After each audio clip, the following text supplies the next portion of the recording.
Welcome back to Scouting the Cities. I'm Scout Mason. It's a big episode this week. We have Secretary of State Steve Simon coming into the studio. What an awesome time it was to talk to him. Clearly very passionate about what he does. As I've said about many of our other guests, Steve Simon cares, and it was awesome to talk to him. He doesn't really need an introduction. He's never lost an election. He's the Secretary of State of Minnesota, and here he is, Steve Simon, on this week's Scouting the Cities.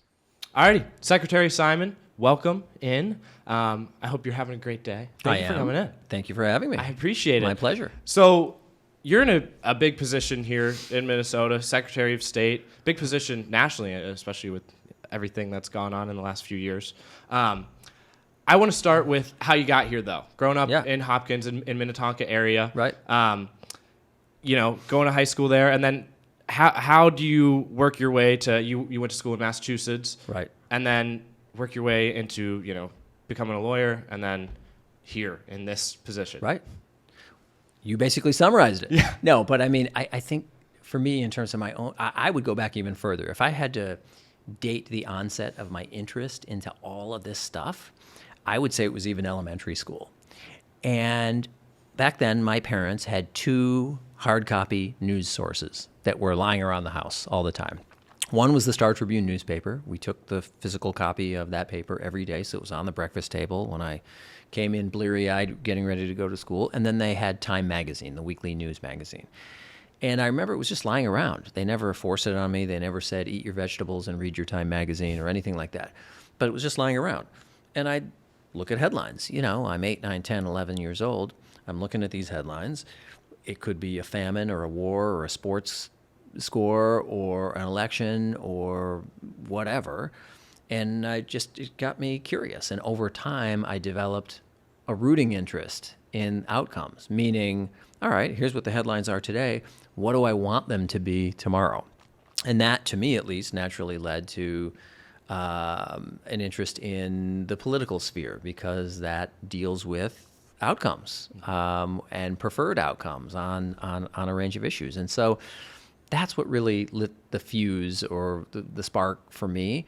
And so I went to Hopkins High School in the Hopkins, Minnetonka area, you're right. Then I went off to school in Massachusetts to Tufts University, majored in political science. I spent a semester in Washington, D.C., which further expanded my horizons, but also deepened my interest in the subject generally. And then I didn't go to law school right away. I was supposed to, but I then hitched a ride on a presidential campaign and worked at the national headquarters of a presidential campaign and deferred law school for a year. And then after a year doing that and some other things when the campaign was over, then I did go to law school at the University of Minnesota. And then right out of the University of Minnesota, I went to work at the Minnesota Attorney General's office in St. Paul, which was a fantastic experience. It's a great office, mission-driven, great experience, especially for young attorneys. And then I went to work for a law firm in Minneapolis. And while I was there, I ran for the legislature in the place where I grew up and still live, which is the Hopkins and St. Louis Park area. And I served in the legislature for 10 years, from 2004 to 2014, and then ran for this office, Secretary of State, in 2014, and have been reelected twice since then. Incidentally, when I was in the legislature, I was always and consistently involved in democracy issues. I was always on the elections-related committee, and in my final term, I chaired that committee. And so I had a front row seat to democracy and to so many of the things that we're talking about now. So it's been a passion for a long, long time. I see democracy issues as connected with every other issue because so many of these roads lead to the ballot box. If you want certain outcomes, it doesn't matter whether you're liberal, conservative, in the middle, something else. You're going to want to get people elected to office who share your views and values. But to do that, you have to make sure elections are fair, accurate, honest, and secure. So making that step from being, obviously you knew this was a passion of yours, to serve people and what you just spoke about, democracy. But making that step from being a lawyer, having kind of security in a way, to putting yourself out there, you're a face of a campaign. Right. Was that nerve-wracking? Like, how did you make that step? How did you build the confidence to do it? I bet it's never not nerve-wracking. It was certainly in my case. There's that surreal moment when you first run for any office. It could be president or school board or whatever it is, and you see your name for the first time on a piece of campaign literature or on a campaign sign. It's a strange out-of-body experience. Mm-hmm. And so, but it's not just that. It's as you say, sort of sticking your neck out there, because there are people, some portion of people instantly, based on your political affiliation or your positions, instantly will like you, and some people will instantly dislike you. And then there's the vast middle who are not sure. And so you've got to sort of convince the people who are not sure. But generally speaking, yeah, I mean, I think for anyone to run for office, me or anyone else, it takes a certain courage, I think, because you really are putting yourself out there in the public realm, and people who don't know you are going to jump to conclusions about you based on a bunch of other things that are beyond your control. Yeah, and you speak about how people are instantly not going to like you. Right. And I think a big topic among, celebrities and athletes is, how do you tune that out? I don't know if it's talked about as much with politicians. I mean, who are now on Twitter as much as anyone else, right? Like, That's who right. can see it. So how do you avoid seeing that stuff and letting it get to you? Well, I think you just have to, there's a certain dividing line that happens, I think, I can't speak for everyone, but my sense is that many feel this way. I know I do, which is you just have to say to the people who are negative, look, they don't know me. They know a certain persona. They know a certain bundle of positions that they perceive I have or that I do have. And so you can't take it personally, or you work really hard not to take it personally. They're responding to something else. And so that's how I go through it. And by the way, this is not to complain. I mean, this is America. It's a free country. We have a First Amendment, and it's every citizen's right to disagree strongly, and in strong terms, using salty language, or to be aggressively opposed to a person or an agenda or whatever. That's life. You sign up for this gig, and so when you're in elected office, you can't really complain about that. I don't. I mean, unless it's really extreme, like something like a death threat or whatever. That's different. But when it comes to just people being mad at you, I find comfort in the fact that, look, that's part of the push and pull of democracy. It's not always pretty, and but that's okay. It's still worth doing. Very much worth doing. Yeah. One of the things I've found with this podcast, I've loved talking to people who are very passionate about what they're doing. Business owners, creatives. Like I said, clearly you're passionate about this. What are some moments where you maybe have lost that passion, or not lost the passion, but maybe knocked down a peg? And then what do you think about to remember, okay, this is why I love it? Yeah.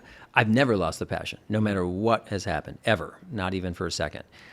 But in terms of moments that take you back, I'll give you one that was particularly disheartening. So at or around the time of the January 6th attack on the U.S. Capitol, that general area, I remember getting recommendations from people in authority, let's just put it that way, that my wife and I should consider moving out of our house for a few days, going to a hotel or going somewhere for a few days, because it was really a difficult time. There was some reliable, credible intelligence that there were protesters who were talking, at least, about showing up at my house and other people's houses with weapons, showing up armed. It never happened. They didn't actually show up, but we couldn't have known that at the time. And so that was a moment that was a bit scary for my wife and I. We have 2 little kids. We ended up not moving or leaving. We made the decision, no, we're not going to do that. I mean, if something happens, we'll consider it, but we won't preemptively do that. But that was a moment, a sort of chaotic moment in the life of the country, but also in the life of our family. Like, okay, do we do this? Do we leave? Do we stay? But in retrospect especially, I can say, that doesn't dim the flame at all. It doesn't diminish the passion at all. It doesn't reduce the importance of the work, the democracy work. And so, if anything, in some weird way, it sort of strengthens your resolve not to give in, not to surrender, not to shrink or back away, in the face of even these kinds of threats. So, I mean, it all sort of comes back to the work, which is the work is wonderful and worth doing. I always say I'm in the democracy business, and it's really, though challenging, also a wonderful time to be in the democracy business. And that never goes away. And those challenges, as I say, just sort of strengthen the resolve, if anything else. Yeah, I'm sure the challenges fuel you a little bit. You want to solve problems, Right? Yeah, like, so you mentioned your family a little bit. I want to talk about how you kind of separate this very busy life that you have as Secretary of State, as you know, before in the House. Now, like separating your family from your work, getting back to your roots, and just being able to sit down and have dinner. How do you go about, making sure you're still there for your family? Well, it's no different for me than anyone else in any other pursuit that requires a lot of time. It could be a professional athlete. It could be a teacher. It could be anyone else. There's always that work-life balance. So I'm certainly not unique in that regard. But I would say that, you have to be intentional about it. It's not always easy. I'm not going to sugarcoat it. There are things that pull me away from my family quite a bit, depending on the time of year, depending on where we are, what's going on. And so it's about just coming back to first principles, making time to do things with family.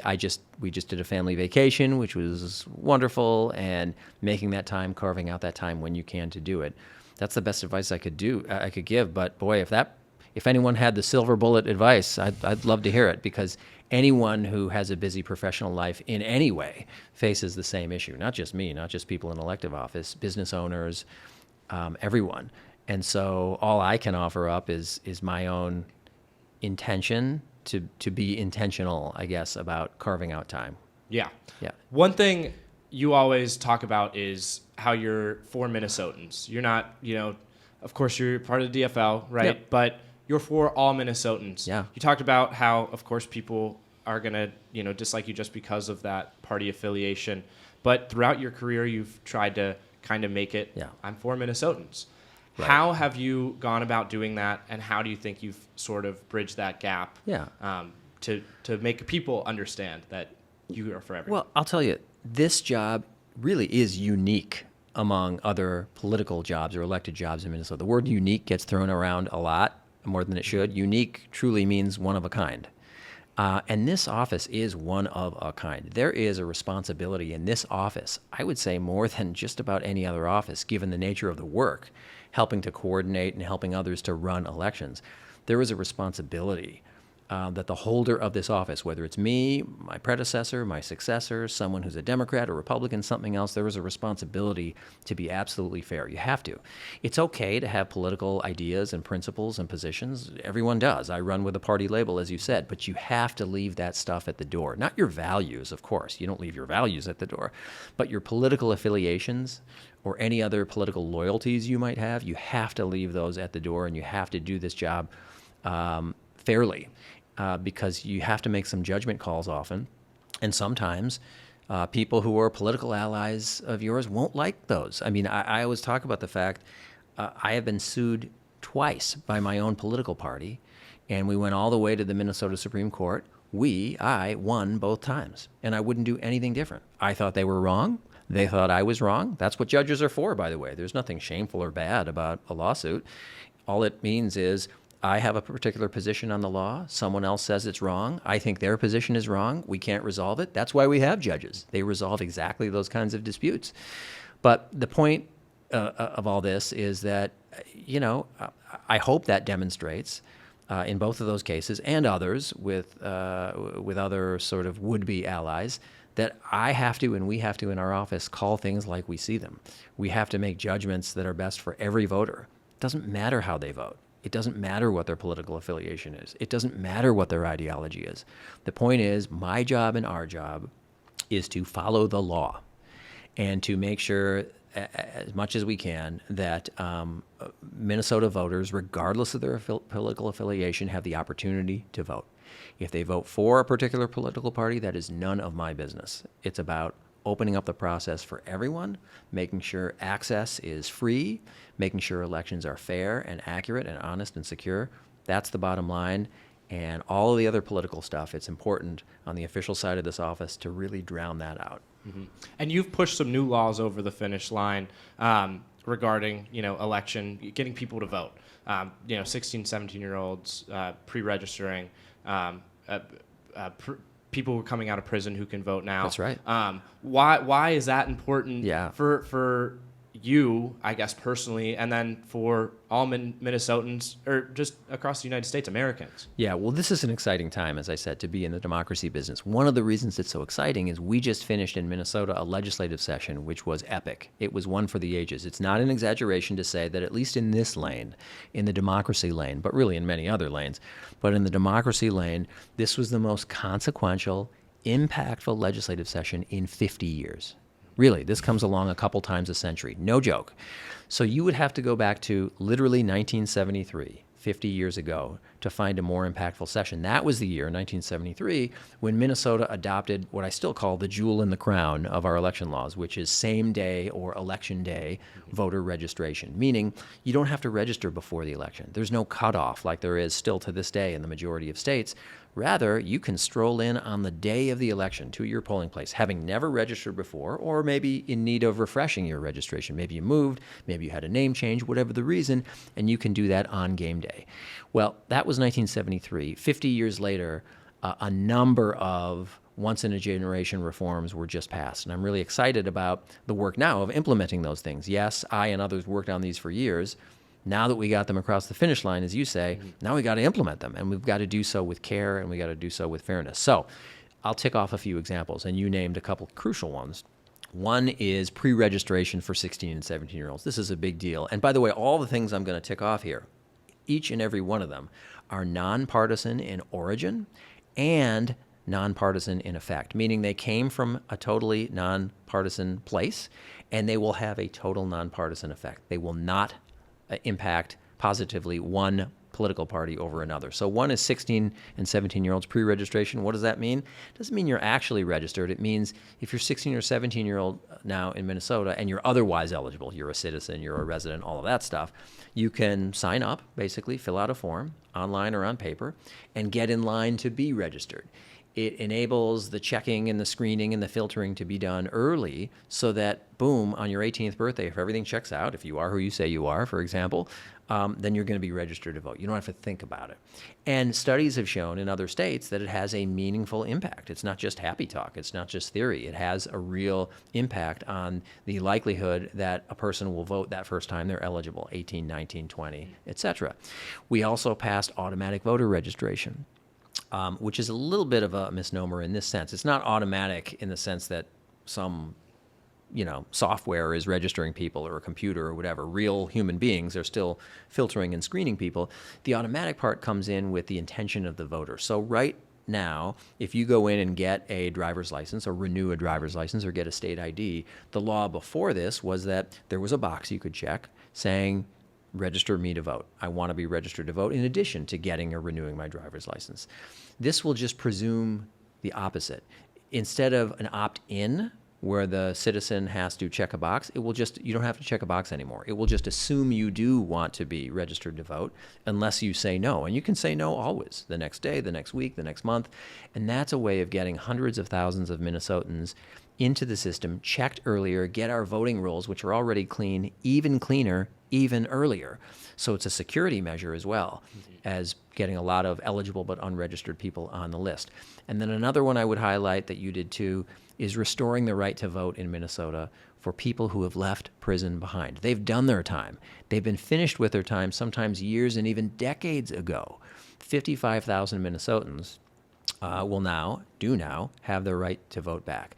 And the rationale behind that is, look, if a judge or a jury or someone who knows a particular case, they know the facts, they've heard the testimony, they reviewed the evidence, they, not you, not me, not anyone else watching this, but they determine that a person by a certain date, 10 years from now, 15 years from now, whenever, is worthy enough to leave prison and be among the rest of us, then that person ought to at least have a say in their future, who governs them and how. And so that is catching on nationally. North Dakota did this years ago. Iowa's moving in that direction. Florida, states like Indiana, Nebraska, others. So it's bipartisan across the country. And Minnesota has now joined that list. And so getting the word out through broadcasts like this is going to be important. 55,000 people just got their right to vote back. They might not even know it. The ink is barely dry on that legislation, and we want to make sure we get the word out. Yes, if you are out of prison but once served in prison, you now have the vote back if you're a citizen, if you're a resident of Minnesota, if you're 18 and older. Obviously, those prerequisites, those qualifications still apply. So those are examples of things. There are several others that were done this legislative session that I and many others have worked on for many years that are now the law and that will continue to make Minnesota, I think, a national leader. I never miss an opportunity to brag that 3 out of the last 4 elections, Minnesota has been number 1 in America in voter turnout. I don't think that's an accident. I don't think that's just a lucky streak. I don't think that's a coincidence. I think a major reason why that's the case is we have for a long time had laws on the books in Minnesota that enable people more easily to vote while also balancing the important concern of security. We've gotten that balance right, and it doesn't matter whether people vote blue or red or purple or something in between. It affects everyone, and it's really a rising tide that lifts all boats in Minnesota. And so we've just strengthened that. We've gotten the balance right, and I think we're well prepared for continued national leadership. Yeah, and what's funny is I actually became a Minnesotan like a few weeks ago. Congratulations. I got the license, but I saw that automatic registration in action. Yep. I got asked the question, of course, register. Welcome aboard, yeah, by the right? way. Yeah. Welcome aboard. Thank we welcome you. I you. appreciate it. Yeah. Excited for what's to should come. be. Yeah. Yeah. So also with the 16 to 17-year-olds, I want to ask about how important you think it is for maybe even just that this pre-registering can happen in high school, which also on top of that can lead to more conversation about voting. Yeah. Bingo. I think having pre-registration is about more than just the act itself. I hope it sparks a conversation, not just among those who will be 18 by the next election, but maybe those who won't be 18 by the next election, but they're juniors or seniors typically, and maybe some sophomores who turn 16 their sophomore year. And this, we hope, and I hope, will spark a conversation. When people start thinking about themselves as voters before they actually are voters or eligible to be voters, that's a good thing because it makes it much more likely that that person will vote the first time that they're eligible at 18, 19, 20, et cetera. And if they do that, we know, and there are studies that show this, if someone votes that first time that they're eligible, they are far more likely to make it a lifelong habit. And that's great, no matter where you sit or stand politically. It doesn't matter whether that person votes for a Republican or a Democrat or an independent or something else. We want people to be engaged. We want people to take charge. We want people to use their power. I often say, when you turn 18 in this country, you get a lot of things, hopefully. A slice of birthday cake, a pat on the back, one or more birthday gifts. But you know what else you get, whether you ask for it or not? You get formal political power. Formal political power. You've always had political power, even before you were 18. Just look at some of the student-led movements around the country on a variety of issues. But now it's formal. Now you get formal political party. You get the United States of America saying you now have a vote. And my message to young people in particular, 18, 19, 20, 21, 22, et cetera, is, look, that political power is worth something. Don't give it up. Don't surrender it. Don't leave it on the table. Because when you don't vote, you're really doubling the vote of someone else. And that someone else may not share your views and values. So go do it. Don't give it up. Don't surrender it. Use it. Step up, stand up, and be a voter. And I feel like the same sort of emphasis can be said with prisoners coming out, that they can at least know that they might have a chance to be able to vote once they're out as Right. well. No, I think that's right. And to the extent that that instills some hope and some sense of belonging or ownership, that's good. There are also studies, multiple studies, that show that the idea of giving the right to vote back to people who have left prison behind isn't just some good deed to do for them. It's in our interest, the rest of our interest, your interest, your audience's interest. Why? Because the studies show that this kind of pro-social behavior, as they call it, voting and the like, that it makes it less likely that someone's going to end up back in prison, less likely for that person to reoffend and commit a crime because they have a sense of belonging, a sense of ownership, a sense of a stake in certain outcomes. And so if we can encourage that, that's good for all of us. That's good for all of us who live in Minnesota and all of us who live in this country. So that's one of the reasons, I suspect, why this is catching on nationally, why states of varying political complexions, stereotypically blue states, stereotypically red states, are moving in this direction of restoring the right to vote. If you're in prison, no. But once you leave, once someone else who's an expert on the particular case, not me or you, once they have made a determination that, yeah, you're good enough to go to work, you're good enough to be riding the bus, or you're good enough to be in the grocery store with everyone else, then it stands to reason that they are also good enough to have a sense of ownership. And then, by the way, it's in all of our interests that that person not reoffend, that they not get back in trouble and get back to where they once were. So, obviously, over the past few years, misinformation, disinformation has been at the forefront, especially in terms of elections, your area of expertise. Even the last election, the person, your opposition, sort of ran on misinformation, disinformation, and that voting needed to be strengthened in terms of limiting that, or maybe not in that sense, but you guys were both kind of debating against how voting was being done. So this spread of misinformation, disinformation, there's no real way to stop it. I wouldn't say that. Like, what do you? No. How do you think you can stop it fully, 100%? Is there a way? Look. Thank goodness we have a First Amendment in this country. It's a cornerstone of what it is to be an American. People have the right to free speech. People have the right to be wrong in America. Absolutely. We have people in America who think that Elvis is still alive. We have people who think the moon landings were fake. And you know what? All of us would say, 100% of your listeners and viewers would say, yeah, okay, they have a right to that. They have a right to yell it from the street corner. But the problem is that sometimes certain kinds of disinformation can, at their very worst and at their most extreme, inspire violence. And I think January 6, 2021 was an example of that. Things that were false about the election system and about the particular 2020 election that inspired people to violence.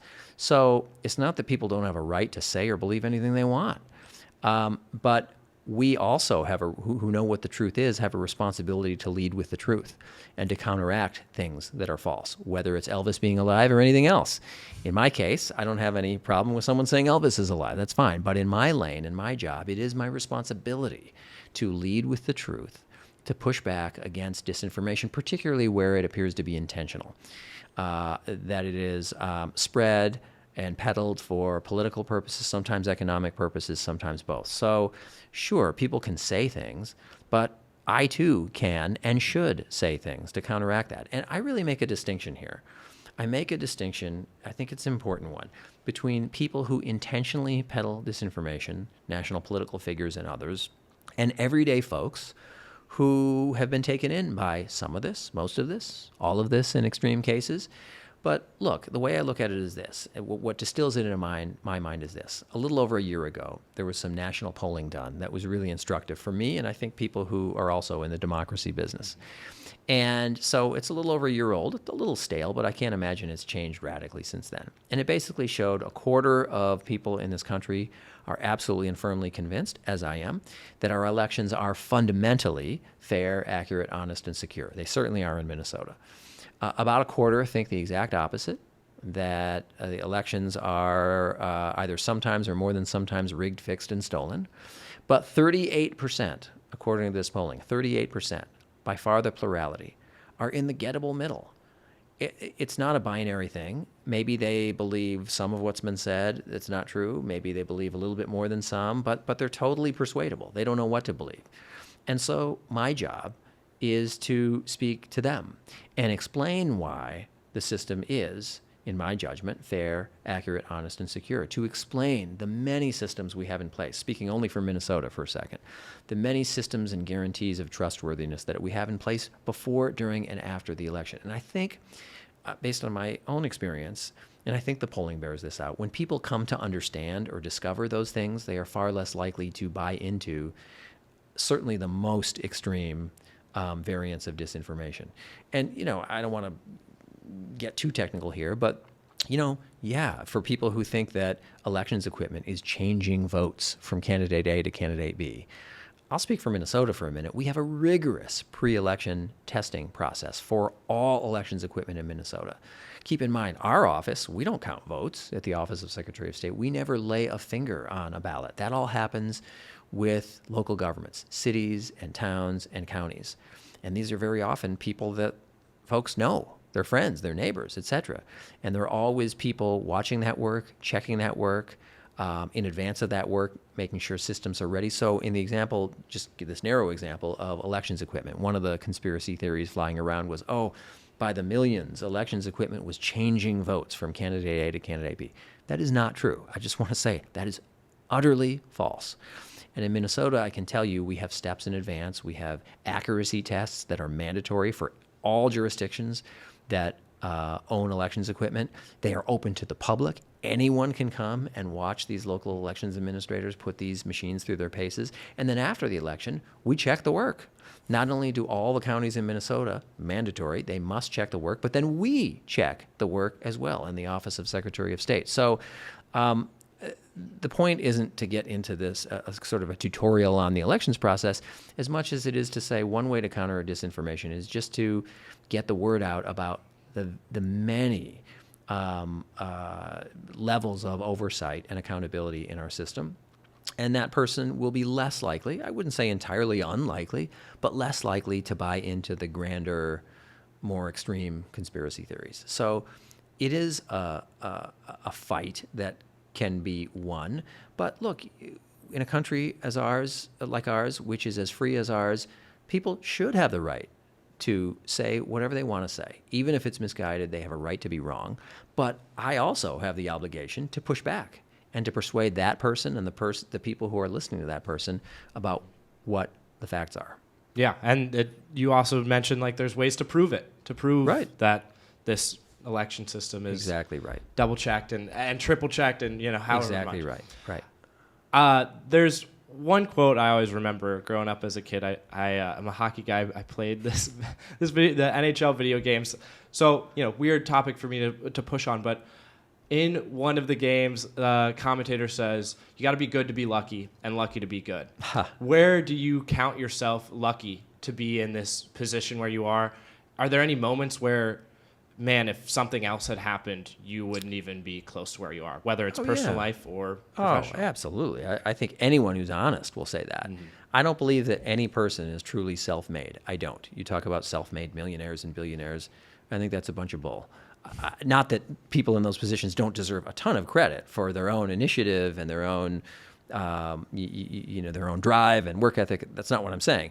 But to pretend that anyone who has achieved anything is entirely self-made, that they didn't have help along the way, whether that's encouragement, whether that's moral support, whether that's financial backing, whether that's whatever it is. I mean, it takes a lot. So in my own case, I've been incredibly fortunate in life.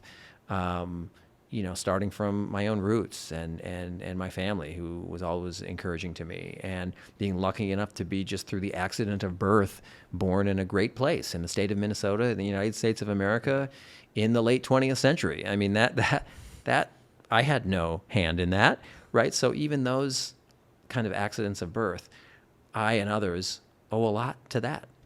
And so I'm no different from anyone else in that respect. I don't believe anyone is self-made. I believe people deserve a lot of credit for their own achievements, of course, as I said, of course, but no one is 100% self-made, and I am certainly not. Yeah, of course. And the final question I'll ask, the question I ask everyone. Yeah. What is your favorite movie? Ooh, brutal. I am tough such a cinephile. I am such a Really? movie buff. So you've asked me, my head's going to explode. Okay. I would have This to is break it exciting. down by category. I mean, one standard one, maybe a cliche. It may be my number one movie, just because it's. You could talk about it for hours. Is the original Godfather, and yes, in the long-standing fight over which is better, Godfather 1 or Godfather 2, I say Godfather 1. It's close. Godfather 2 is a masterpiece too, but Godfather 1 did so much for movie making. Mm-hmm. It's a brilliantly told story. It's brilliantly written. It's brilliantly acted. It has inspired so much and so many. So that might be my all-time favorite, but I reserve the right at some other day to substitute that. But that's one of the absolute greats in the history of cinema. But there are various categories, like what movie made me laugh the most, or what movie do I resonate the most with, or not necessarily the Enjoy best. with your kids. Yeah, enjoy with my kids, right? But if you're asking me just straight up, and I've already talked too long on this, right?